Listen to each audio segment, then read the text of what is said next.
Hello. Now, before I start my discussion on kinematics further into the topic, we shall discuss about the doubts that some of the students had come up with regarding the motion along the straight line in three dimension. Now, consider this three dimensional case x, y, and z axis as you can see in the figure, and O is the origin of the system that I have considered. I have considered three axes as you can see x, y, and z, and O being the origin.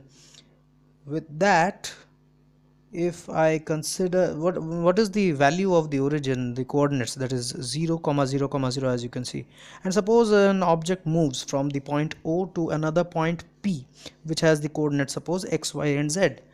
Now these coordinates x, y, and z, what are they? That is the point of discussion. As you can see, it has changed from 0 to x, 0 to y, and 0 to z. Now I drop a perpendicular from the point P on the xz plane, okay, and from that I drop two more perpendiculars into the x-axis and the z-axis, and another line joins the origin O. So you have the perpendiculars x-axis to on the x-axis, which gives the length x, as you can see, that has popped up right now, and the length z that has come up. Yes, so we have got two lengths, that is the x length and the z length. And now if I join another perpendicular at the top, as you have seen the dotted line come up, that gives you the value y, that is from the origin to the top, that is y. So you have got all the three lengths now, that is x, y, and z. So x at the bottom, the side, z besides that, and y at the top. So the motion along the line OP in three dimension is from 0 0 0 coordinate to x, y, z coordinate. So all the three coordinate values are changing over here. So the next we consider into the topic, as we move on, some terms that are associated with motion. Before moving over to the terms, I would like to give you an example and then move over to the terms. That is, I consider 2 points, 1 and 2, as you can see in the picture. And then I take three paths, that is path 1, path 2, and path 3. Yes, like that. So there are three different paths or ways from which an object may travel from the point 1 to the point 2. Point 1 is the initial point and point 2 is the final point. So the value or the magnitude of the length of each path that can be measured, okay, we can calculate that. Okay, we can measure the length or the value of the length of each path, and obviously all the paths will have different lengths. All the path means each path will be of different length value, right? So the length of the path from the initial point, that is 1, to the final point, that is 2 in the picture, in case of motion of a body, gives what we call as a distance, and it is symbolized by s. So the length gives the value or the magnitude, right? And this value gives me the distance, and the unit of distance being meter, symbolized by small m, and dimension as L within square boxes, or L to the power 1 within square boxes, or m0 L1 t to the power 0 within square brackets. So, and the meter that we have considered is obviously the MKS system of unit. So we always consider the units in likewise. So the distance only gives me the magnitude or the length and has no direction that is given or required in particular when we are considering the distance, the case of a distance, and hence only magnitude, no direction, is a scalar quantity. We'll be going into the detail of scalar quantity later towards the chapter of motion in a plane. So this is the first term that we discussed out of the many terms that we are supposed to discuss. So the first term is this distance, and the second term that we will be discussing right now is displacement. Displacement, as per the definition, we can say that it is the shortest length between the initial or the starting point and the final or the ending point. The starting point as per the figure is 1 and the ending point is 2, obviously. So the shortest distance, and again shortest length means again we are considering the magnitude. So but we have to focus on the word shortest.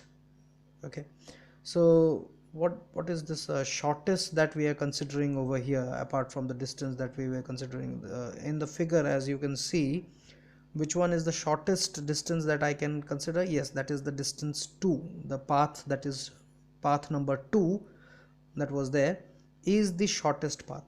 And also you can see that the path is nothing but a straight line. So the shortest path can only be a straight line. They are completely interlinked with one another. Shortest path is always a straight line. So that being a straight line, so the displacement can, the straight line can have or be associated with a fixed direction when taken from the initial to the final point. We are directing it from the first to the next, or from the initial to the final. So there is one more extra thing that is associated with displacement, that is direction.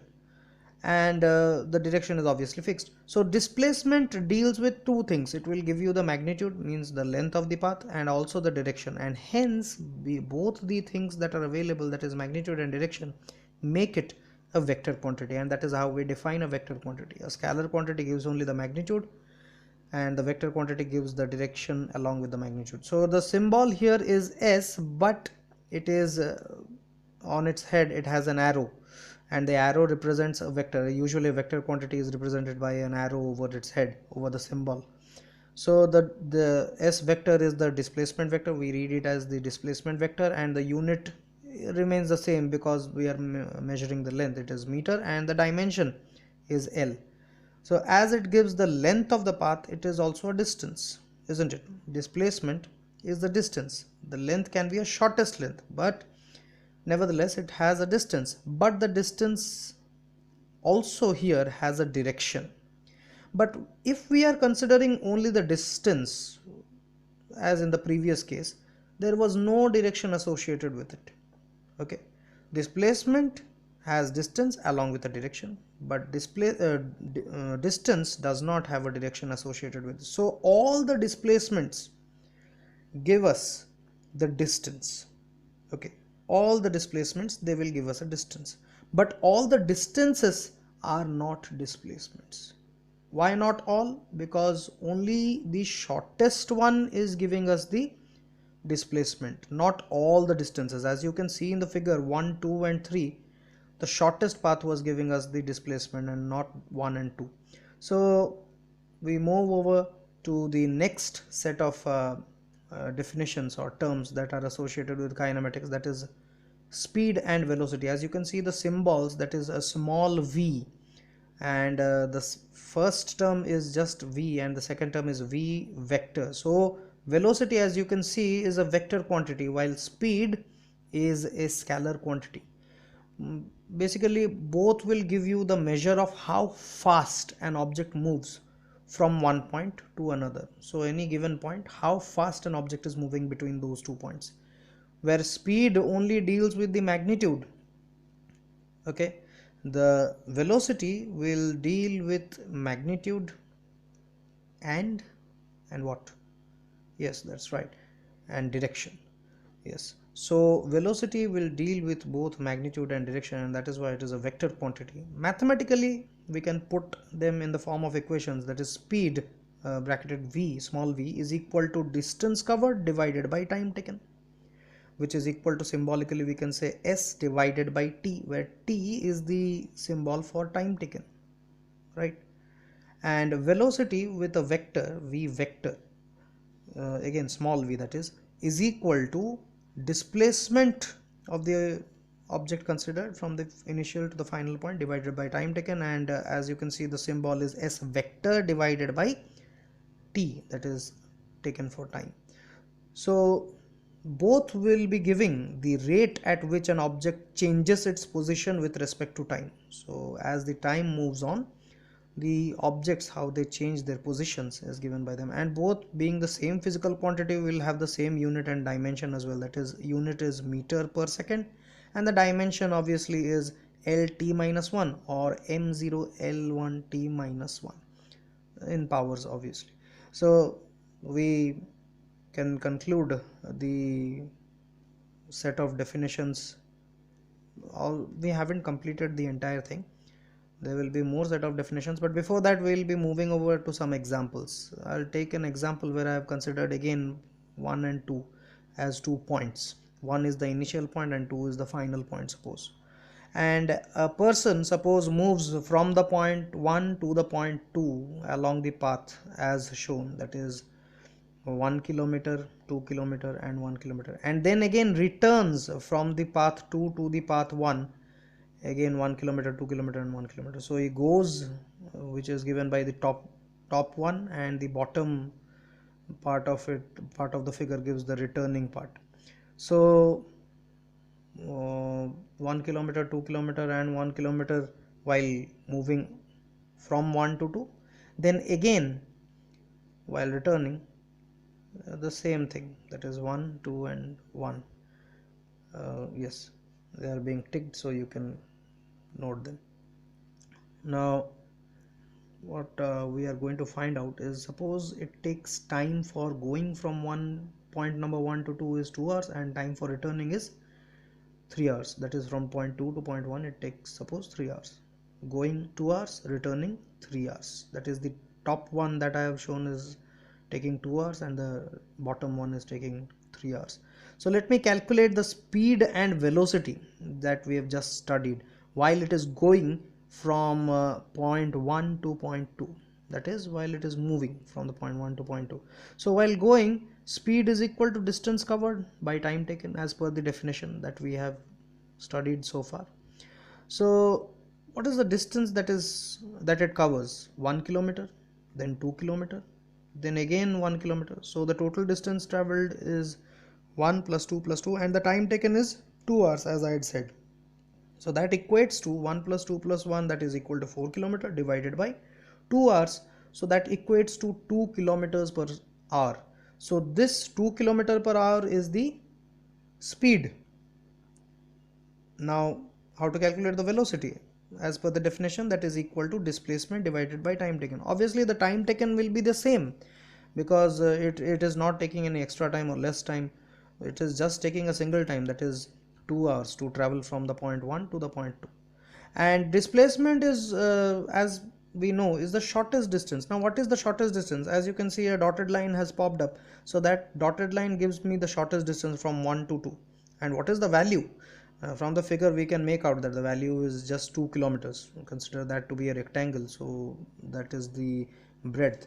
So 2 kilometers is the displacement and 2 hours is the time taken, so the value given is 1 kilometer per hour. So the speed we had calculated was 2 kilometer per hour, while the velocity that we are calculating here is 1 kilometer per hour. But again, this just gives me the magnitude. Velocity is a vector quantity, so v vector, if we are writing, then we have to specify both magnitude as well as direction. That is, 2 kilometer per hour is the magnitude, while direction is given by from 1 to 2, because we are calculating it from going. Now what is your task? Now you have to find the speed and velocity while returning. Also you have to find the speed and velocity for the entire path. So you have to find two things, while returning and for the entire path. Entire path means 1, 2, then again back to 1. That is the entire path. So I leave it up to you, this task, and till next time, thank you. Thanks a lot.